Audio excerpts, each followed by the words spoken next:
हिम्मत से काम ले। हाँ नहीं होगा। दादी दादी दादी देखने में आराम है। हिम्मत से काम, हिम्मत से काम।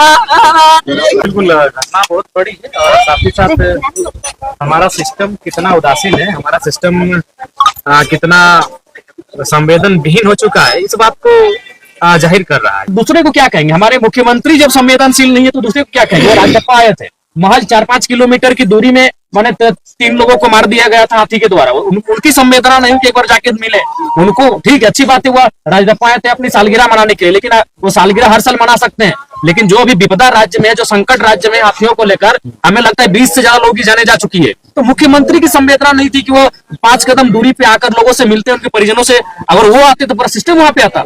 आज जहां हम आए हैं, हम उतनी दूर से आए हैं, हम मैंने उतनी दूर से आया, अगर मुख्यमंत्री या फिर कोई बड़ा विभाग का मैंने मंत्री अगर यहाँ चला आता तो पूरा सिस्टम यहाँ उठ के चला आता, पूरा सिस्टम आता तो हड़कम मचता।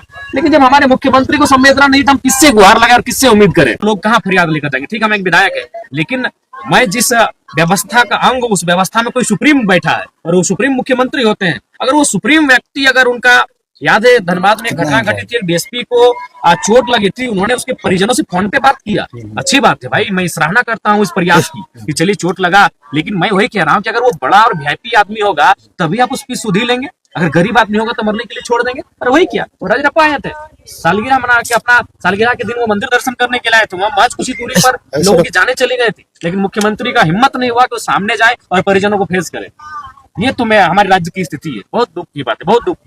7 माह का एक बच्चा भी है जो उसका शिकार, बहुत दुखद बात है, अब शब्दों में हम लोग बयान नहीं कर सकते हैं। जरामत मांडू में इससे पहले घटना घट चुकी थी, उसके बाद भी कंटिन्यू घटनाएं घट रही हैं।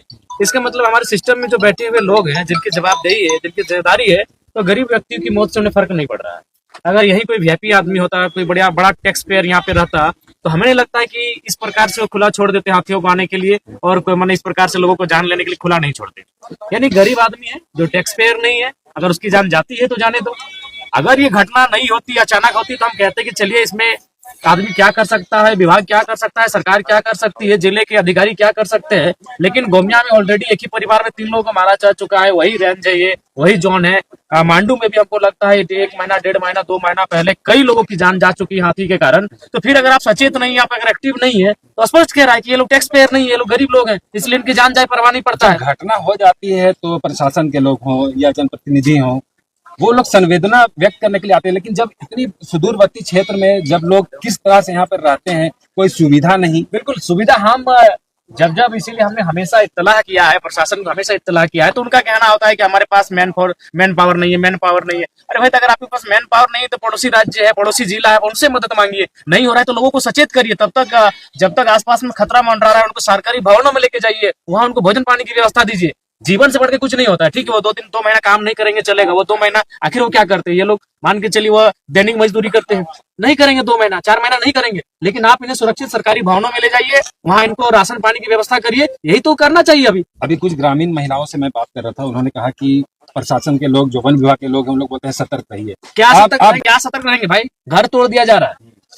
सबसे पहले अगर ऐसा ही है तो आप इनको पक्का मकान दीजिए जो हाथी के बाहर से टूटे रहे। बिल्कुल, घर के अंदर से खींच के निकाल के मार दिया जा रहा है, जो मिट्टी का इनका दीवार उसको तोड़ दिया जा रहा है। हाथी का प्रहार बहुत मजबूत होता है। 2 घंटा तक इन लोग का स्ट्रगल जारी रहा। नहीं, ये बहुत ही चिंता का विषय है हमारे मार्केट। हाथियों को लेकर के जो घटना होती है, लोग जो मर जाते हैं, लेकिन उसके बाद भी अगर सरकार सचेत नहीं होती है और ऐसे सुदूरवर्ती क्षेत्रों में जो है कि कोई सुविधा नहीं दे पाती है, क्या वजह है? कहाँ पे कमजोरी आप समझते हैं? कमजोरी है उनके विजन में, कमजोरी उनके कार्य करने की शैली में, उनके कार्य करने के तरीके में। वो लोगों की मौत को लेकर संवेदनशील नहीं है।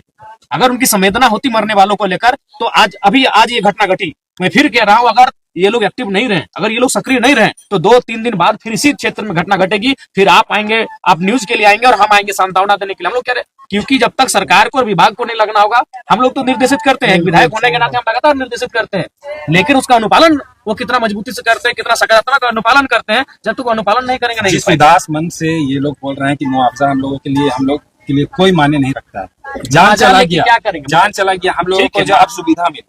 मुआवजा तो खैर जीवन का एक सहारा होता है, लेकिन मुआवजा सेकेंडरी होता है, प्राइमरी आपका जीवन होता है। आप उसके जीवन को बचाइए, बहुत ही चिंता का विषय है। इसमें हम लोग क्या अब कहें तो किसे कहें? राज्य क्या